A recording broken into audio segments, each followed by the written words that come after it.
Guatemala, 24 de febrero de 2026. Los temas principales que abordaremos en este análisis a fondo incluyen el regreso de las escuelas normales al sistema educativo, las nuevas y estrictas reglas para el endeudamiento de las municipalidades, la integración de voces ciudadanas en la Comisión Nacional contra la Corrupción y las estrategias locales para la gestión de servicios e impuestos. Es una agenda verdaderamente fascinante porque, nos da la oportunidad perfecta para desentrañar cómo estas decisiones moldean el día a día de la sociedad. Así es. O sea, decisiones que a veces suenan puramente administrativas o muy burocráticas, pero que impactan de manera directa, desde quien enseña en las aulas más remotas hasta cómo se administran los impuestos en la calle por la que transitamos. Claro, es que la burocracia y las leyes suelen sufrir de muy mala fama. A primera vista pueden parecer frías o diseñadas para complicar la existencia, pero en realidad son el código fuente que programa el funcionamiento de un país. Ajá. Cada artículo, cada decreto es una instrucción precisa. Definen qué libertades existen y cómo se distribuyen recursos, que pues siempre son limitados. Al entender estas reglas de juego, se entiende hacia dónde camina una nación. Ok, analicemos esto partiendo desde la base misma de cualquier futuro posible. La educación. Exacto. Específicamente el Decreto número 4/2026, la Ley de Escuelas e Institutos Normales con Especialidades. Estamos viendo el regreso oficial de estas instituciones al sistema. Y abarca todo el espectro. Sí, públicas, privadas y por cooperativa, pero no vuelven por simple nostalgia. Tienen un propósito monumental que es retomar la formación inicial de los docentes. O sea, preparar mental y académicamente a quienes van a preparar a las próximas generaciones. Lo fascinante aquí es por qué esto es tan crucial en este momento histórico exacto. No se trata simplemente de reabrir edificios antiguos y volver a dar clases. Totalmente. Esta es una regla que reconoce de manera explícita a una Guatemala multilingüe, multiétnica y pluricultural. Históricamente, tratar de imponer un molde único de maestro para toda una nación con esa diversidad siempre terminaba en una desconexión brutal. Una desconexión entre el alumno y el educador. Exactamente. Al reconocer esta pluralidad, el sistema exige un proceso regionalizado, bilingüe y muy descentralizado. Formar al maestro con pertinencia cultural es tejer un futuro más cohesivo. Que el estudiante se vea reflejado en quien le enseña. Y para lograr ese nivel, la estructura interna de estas escuelas cambia por completo. Cada escuela normal deja de funcionar como una isla con un director absoluto. El modelo del señor feudal se acaba. Sí, se acaba. Ahora van a tener una junta directiva. Y hay un detalle brillante. La presidencia será rotativa cada 2 años. Empezando por quien tenga mayor tiempo de servicio. Exacto. Además, contarán con un consejo académico para vigilar la calidad. Pero el salto más grande hacia la modernidad es la creación obligatoria de un departamento de psicología y trabajo social. Y fíjate que ese último punto marca un antes y un después. Durante décadas, la formación docente se centraba solo en la transmisión de conocimientos puros. Matemáticas, lenguaje. Ajá. Pero incorporar psicología reconoce que la educación es un fenómeno profundamente humano. Un niño que llega al aula con hambre o de un entorno de violencia intrafamiliar simplemente no puede absorber una clase de fracciones. Es imposible. Los futuros maestros necesitan herramientas emocionales, saber manejar crisis sin convertirse ellos mismos en terapeutas, porque no lo son. Claro. Y sobre la junta directiva rotativa, pues oxigena el liderazgo, evitando que la institución se estanque. Definitivamente. Ahora, toda esta gran infraestructura, con juntas y psicólogos, necesita un motor financiero. Las públicas van con el presupuesto del Ministerio de Educación coordinado con finanzas públicas. Las privadas con fondos propios, cumpliendo su proyecto educativo institucional. Que es su contrato de promesas con la sociedad. Así es. Pero surge una duda enorme al cambiar un sistema entero. ¿Qué pasa con los maestros de la vieja guardia? Ahí entra el artículo 48 transitorio. Los docentes actuales con derecho a jubilación pueden acogerse a un programa de remuneración por tiempo de servicio. Es una transición que demuestra mucha madurez. El mayor riesgo de un cambio tan colosal es el conflicto laboral. Existe el peligro de dejar en el limbo a profesionales que dedicaron 30 o 40 años al sistema. Imponerles un modelo nuevo de golpe genera resistencia. Genera parálisis total. Este artículo transitorio ofrece una salida digna y remunerada para quienes ya cumplieron su ciclo, y al mismo tiempo libera espacios para la nueva generación de docentes ya formados bajo estos nuevos estándares. Se renueva la plantilla sin causar un trauma laboral. Exacto. Pero al final, formar maestros y sostener escuelas requiere recursos, y la planificación a largo plazo choca con la realidad económica. Aquí es donde se pone realmente interesante dar el salto al decreto número 5/2026. Las reformas al Código Municipal. Sí, la adición del artículo 110 bis sobre el financiamiento a través del Instituto de Fomento Municipal, el INFOM. Si conectamos esto con el panorama general, estamos hablando del impacto directo en la primera línea de gobierno, las municipalidades.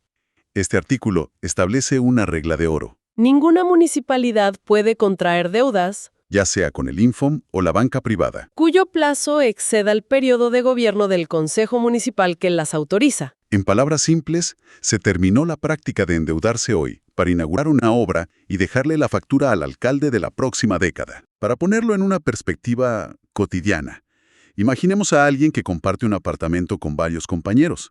Saca un préstamo enorme a nombre de todos para poner una pantalla gigante en la sala, y al mes siguiente se muda. Dejándole la deuda mensual a los que se quedan. Exactamente. Esta ley exige la capacidad de pago estricta para no afectar las finanzas públicas ni heredar deudas. Obliga una planificación que debe empezar y terminar de pagarse dentro de los 4 años de gestión. Y fomenta un endeudamiento responsable desde la base del Estado. Promueve que cualquier proyecto se planifique con un marco temporal realista, cruzado contra los ingresos reales. Históricamente, cuando una municipalidad asfixiada tiene que pagar cuotas al banco, el dinero sale recortando servicios esenciales. Se deja de recoger la basura. Se apaga el alumbrado, se abandona el bacheo. Es una medida dura, pero impone una disciplina administrativa urgente. Y hablando de esa presión por conseguir fondos, es revelador observar cómo sobreviven financieramente los municipios sin poder endeudarse. Se notan patrones claros. Por ejemplo, en Santa Lucía, Cotzumalguapa, en Escuintla, el Consejo aprobó la exoneración del 100% de multas por atrasos en el IUSI. El impuesto único sobre inmuebles. Ajá. Y en Zumpango, Zacatepeques, hicieron exactamente lo mismo, exonerando multas del IUSI entre marzo y abril de 2026. Básicamente dicen, olviden el castigo, pero paguen ahora, porque necesitamos flujo de caja. Es una aplicación clásica de economía conductual. Un empujón. Las autoridades locales comprenden que, en muchos casos, no se evade por mala fe. El ciudadano simplemente dejó pasar la fecha. Y luego la multa empieza a correr. Los recargos se acumulan y el monto intimida tanto que prefieren esconder la cabeza en la arena. Al eliminar el recargo por un tiempo limitado, se crea sentido de urgencia. La municipalidad renuncia a la multa, pero asegura el impuesto base. El oxígeno para operar. Pagar la nómina, la luz de las calles. Exacto. Es una estrategia ganar-ganar a corto plazo. Ahora, en Monjas Jalapa pensaron un poco más allá. Dieron prórroga para pagar el boleto de ornato sin multa hasta el 31 de marzo. Que es vital para arcas pequeñas. Sí, pero además lanzaron un aviso para que los propietarios presenten el autoavalúo de sus inmuebles para 2026-2027. O sea, piden que el vecino declare si su propiedad vale más hoy, actualizando la base para cobrar el IUSI en el futuro. Pensando a mediano plazo. Y escalando en complejidad tenemos a Santa Catarina Pinula creando un reglamento general, extenso y muy detallado para otorgar concesiones de servicios públicos municipales a entidades privadas. Ese caso ilustra otra dimensión de madurez en la gestión local. Cuando una municipalidad reconoce que no tiene la capacidad técnica o financiera para prestar un servicio de manera eficiente, la ley permite delegarlo a un privado. Concesionarlo. Así es. Pero la historia enseña que las concesiones mal hechas son un pozo de problemas legales. Para que esto funcione, las reglas deben ser de una claridad quirúrgica. Topes de tarifas, métricas de calidad y penalizaciones severas por incumplimiento. Toda esta dinámica demuestra que un mal cálculo financiero local impacta el bolsillo de la ciudadanía mucho más rápido que las grandes políticas macroeconómicas. Entonces, ¿qué significa todo esto cuando pasamos de recolectar dinero a la necesidad imperiosa de supervisar el poder? Aquí entra el Acuerdo Gubernativo 18 del 2026, de la Presidencia. La reforma a la Comisión Nacional contra la Corrupción. Exacto, que había sido creada en 2020. El corazón de esta reforma es la integración de voces ciudadanas mediante la figura de los consejeros delegados. Es un diseño institucional muy intencional. Estará conformada por 6 miembros, 2 de la sociedad civil, 2 de pueblos indígenas y 2 del sector privado. La premisa es crear un mecanismo de apoyo y rendición de cuentas, ¿verdad? Así es, romper la burbuja del Estado, buscar que las estrategias de transparencia no provengan únicamente de funcionarios sentados en escritorios de la capital, sino que pasen por el filtro de la realidad de quienes sufran las consecuencias directas de la corrupción. Las comunidades, los emprendedores que lidian con trámites. Todos los que interactúan con el sistema diariamente. Y hay un detalle en la mecánica que me parece genial. Los consejeros duran 1 año en el cargo, pero la norma prohíbe que la renovación sea total y simultánea. Tiene que ser escalonada. Sí, diferenciada. Es como una serie de televisión de muchas temporadas. Si cambias a todo el elenco principal de golpe, la audiencia se pierde y la trama se cae a pedazos. Necesitas que los personajes veteranos interactúen con los nuevos para dar continuidad. Esa analogía lo explica a la perfección. La renovación escalonada es la línea delgada que separa a una comisión con buenas intenciones de una institución verdaderamente sólida. Al hacer este cambio gradual, se garantiza la memoria institucional. Que es invaluable. Imagina el caos si cada 12 meses cambiaras a los 6 miembros. Pasarían medio año simplemente tratando de entender dónde están los expedientes y qué investigaciones estaban en curso. Un reinicio perpetuo. Exacto. Al obligar a que una proporción de los miembros permanezca mientras los nuevos se integran, se asegura la transferencia de conocimiento. Permite inyectar sangre nueva sin paralizar el combate a la corrupción. Garantizar que siempre haya alguien en la sala que sepa en qué página del manual se quedaron ayer. Y, bueno, toda esta plática sobre reformas educativas, límites de deuda y comités anticorrupción nos lleva a un punto más, digamos, cotidiano. Al leer estos boletines legales, es fácil olvidar que hay historias humanas detrás. Así es. Hay un lado de la burocracia que construye el tejido demográfico del país. Esto plantea una pregunta importante sobre qué es exactamente una nación moderna. Una sociedad no es solo el territorio, es el conjunto de sus instituciones y, de manera fundamental, es el grupo de personas de todas partes del mundo que deciden entrelazar su destino con ese lugar. Totalmente ilustrativo de eso son las resoluciones de nacionalidades. Ajá. De pronto, en medio de decretos de impuestos, ves resoluciones del Ministerio de Relaciones Exteriores.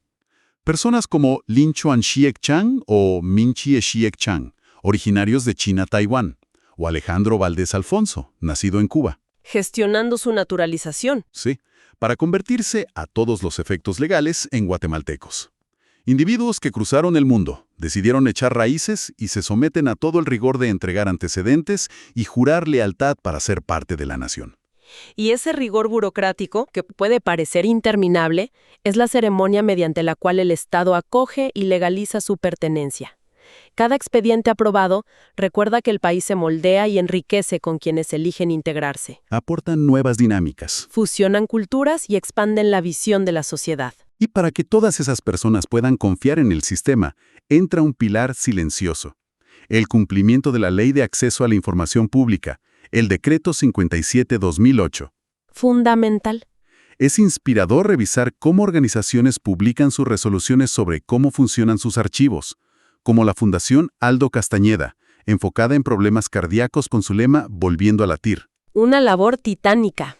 O ADESCA, apoyando la descentralización cultural. O el mismo Instituto Nacional de Estadística, el INE.